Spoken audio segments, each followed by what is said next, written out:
Semisal, ada seorang peneliti yang ingin menghitung rata-rata tinggi badan dari warga di desa X. Akan tetapi, peneliti tidak mungkin mengukur semua tinggi badan warga di desa X yang jumlah warganya sangat banyak. Oleh karena itu, peneliti perlu mengambil sampel acak dari populasi warga di desa X dan menghitung rata-rata sampelnya, yang selanjutnya digunakan untuk memperkirakan rata-rata populasi menggunakan perhitungan interval kepercayaan untuk rata-rata populasi. Terdapat 3 kondisi yang dapat dipilih peneliti ketika menggunakan perhitungan interval kepercayaan untuk rata-rata populasi. Yang pertama, kondisi ketika ragam atau standar deviasi dari tinggi badan populasi, yaitu warga di desa X, diketahui. Yang kedua, kondisi ketika ragam atau standar deviasi dari tinggi badan populasi, yaitu warga di desa X, tidak diketahui dan peneliti hanya menggunakan sampel kurang dari 30 subjek. Yang ketiga, kondisi ketika ragam atau standar deviasi dari tinggi badan populasi, yaitu warga di desa X, tidak diketahui dan peneliti menggunakan sampel lebih dari 30 subjek. Di video kali ini, kami akan menjelaskan ketiga kondisi tersebut. Dimulai dari kondisi pertama, yakni interval kepercayaan untuk rata-rata populasi dengan ragam atau standar deviasi populasi diketahui. Misalkan, kumpulan titik ini adalah populasi warga desa X. Untuk memperkirakan rata-rata dari populasi, peneliti dapat mengambil sebanyak sekian sampel secara acak dari populasi yang akan dihitung rata-rata sampelnya. Untuk melakukan perhitungan, ada beberapa asumsi yang harus digunakan peneliti. Yang pertama, populasi berdistribusi normal. Jika tidak berdistribusi normal, maka peneliti mengambil sampel lebih dari 30 subjek. Yang kedua, sampel diambil secara acak. Yang ketiga, ragam atau standar deviasi populasi diketahui. Dan rumus interval kepercayaan untuk rata-rata populasi dengan diketahui ragam adalah rata-rata sampel plus minus nilai kritis Z untuk alfa di setiap ekor dikali dengan standar deviasi populasi dibagi akar banyaknya sampel. Sebelum masuk ke dalam perhitungannya, peneliti harus menentukan berapa tingkat kepercayaan yang ingin digunakan untuk menghitung interval kepercayaan. Tingkat kepercayaan ini akan berkaitan dengan nilai kritis Z. Alfa adalah selisih dari 100% dikurangi dengan tingkat kepercayaan. Sebagai contoh, pada umumnya tingkat kepercayaan yang digunakan adalah 95%. Maka, peneliti harus menentukan nilai kritis Z untuk tingkat kepercayaan 95%. Nilai alfa sama dengan 100% dikurangi 95%, yakni 5%. Setelah itu, 5% dibagi menjadi 2, menjadi 2,5%. Lalu, dapat diperiksa dalam tabel distribusi normal. Dan untuk cara membaca nilai kritis Z, untuk probabilitas 0,025 atau 2,5% adalah dengan kita mencari nilai di dalam tabel yang mendekati atau sama dengan 0,025. Dapat kita lihat bahwa nilai kritis Z untuk 0,025 adalah plus minus 1,96. Lalu akan timbul pertanyaan, mengapa nilai alfa harus dibagi 2 dan nilai kritis Z menjadi plus minus? Nilai alfa harus dibagi 2 dikarenakan setiap kurva distribusi peluang selalu memiliki 2 ekor, yakni ekor kiri dan ekor kanan. Ekor kiri menunjukkan peluang mendekati 0% dan ekor kanan menunjukkan peluang mendekati 100%. Dalam rumus ini, kita menggunakan nilai kritis distribusi normal. Maka ketika kita memiliki tingkat kepercayaan 95%, maka nilai alfa adalah 5%. Dan alfa ini harus kita bagi 2 untuk kedua ekor dan menghasilkan masing-masing memiliki alfa 2,5%. Karena kurva distribusi normal adalah kurva simetris, maka nilai kritis keduanya sama.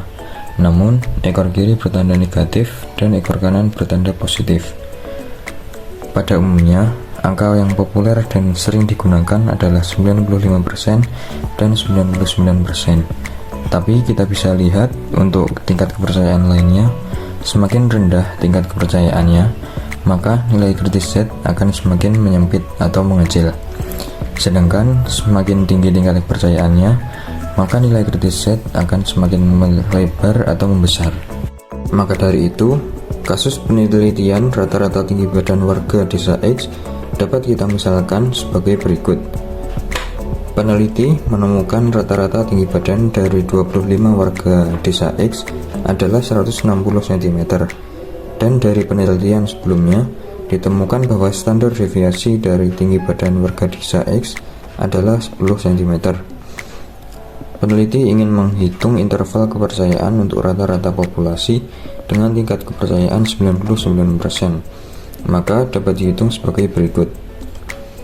Kita tulis terlebih dahulu informasi yang diperoleh. Banyak sampel sama dengan 25, rata-rata sampel sama dengan 160 cm, standar deviasi populasi 10 cm, dan alfa sama dengan 1%.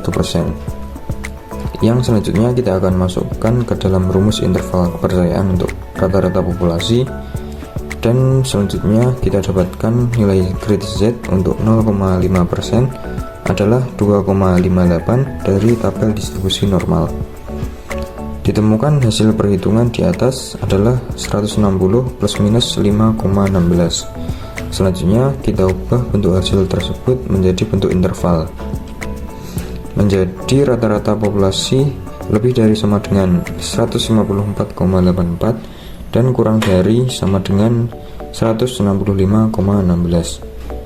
Nah, kesimpulan yang dapat ditulis adalah dengan demikian, hasil perhitungan memiliki tingkat kepercayaan 99% bahwa rata-rata tinggi warga desa X diduga berkisar antara 154,84 cm hingga 165,16 cm. Kemudian pada kondisi kedua yakni interval kepercayaan untuk rata populasi dengan ragam atau standar deviasi populasi tidak diketahui serta jumlah sampel kecil atau kurang dari 30. Dari populasi warga desa X, peneliti mengambil sampel sebanyak kurang dari 30 secara acak untuk dihitung rata-rata sampelnya yang kemudian digunakan untuk menduga rata-rata dari populasi warga. Namun, pada kondisi ini, ragam atau standar deviasi populasi tidak diketahui. Ragam atau standar deviasi populasi dapat diduga oleh ragam atau standar deviasi sampel. Untuk menghitung interval kepercayaannya, digunakan distribusi T-student atau biasa disebut distribusi T. Nah, parameter untuk mendefinisikan distribusi T adalah derajat kebebasan atau degrees of freedom, di mana biasa disingkat DF yang mana berkaitan dengan ukuran sampel, yaitu DF sama dengan jumlah sampel dikurangi 1. Adapun rumus untuk mencari interval kepercayaannya adalah rata-rata populasi dapat diduga oleh rata-rata sampel plus minus nilai kritis T untuk alfa pada setiap ekor dikali dengan standar deviasi sampel dibagi akar banyaknya sampel yang kemudian dituliskan ke dalam bentuk interval. Untuk mengingat ulang, nilai X bar atau rata sampel diperoleh dari jumlah seluruh data dibagi dengan banyaknya data. Standar deviasi merupakan akar dari variansi, sehingga dapat dituliskan sebagai akar dari jumlah setiap data dikurangi rata-rata populasi yang dikuadratkan kemudian dibagi dengan N dikurangi 1. Untuk mendapatkan nilai dari T alfa per 2 dapat dilihat dari tabel T sesuai dengan tingkat kepercayaan yang diminta serta derajat kebebasan yang ada atau jumlah data dikurangi 1. Sebagai contoh, untuk mencari nilai T alfa per 2 dengan tingkat kepercayaan 95% dan jumlah sampel 22, maka langkah pertama yang dilakukan adalah dengan mencari DF atau jumlah data dikurangi 1, sehingga nilai DF adalah 21. Nilai alfa per 2 didapatkan dari 100% dikurangi 95%, yaitu 5% atau 0,05, kemudian dibagi 2 menjadi 0,025. Kemudian akan digunakan tabel distribusi T, di mana cara membacanya adalah dengan melihat tingkat kepercayaan 95% atau nilai alfa per 2 yang sudah didapatkan, yaitu 0,025. Kemudian kita sesuaikan dengan derajat kebebasan, yaitu 21 pada kolom paling kiri. Dengan demikian, didapatkan nilai T alfa per 2 adalah 2,080. Dengan demikian, kasus penelitian rata-rata tinggi badan warga desa X jika ragam atau standar deviasi tidak diketahui dan diambil sampel kecil dapat dimisalkan sebagai berikut. Secara acak, peneliti memilih 28 warga desa X untuk diukur tinggi badannya. Rata-rata tinggi badan yang didapatkan adalah 160 cm dengan standar deviasi adalah 7,74 cm. Peneliti ingin menghitung interval kepercayaan untuk rata-rata tinggi badan warga desa X dengan tingkat kepercayaan 95%. Bagaimana cara mengetahuinya? Langkah pertama yang dilakukan adalah menulis informasi yang sudah tersedia. Kemudian, karena sampel kurang dari 30, maka digunakan rumus interval kepercayaan rata populasi ragam tidak diketahui dan sampel kecil. Nah, nilai T dengan tingkat kepercayaan 95% dan derajat kebebasan 28 dikurangi 1 sama dengan 27. Dalam tabel, distribusi T diperoleh 2,052.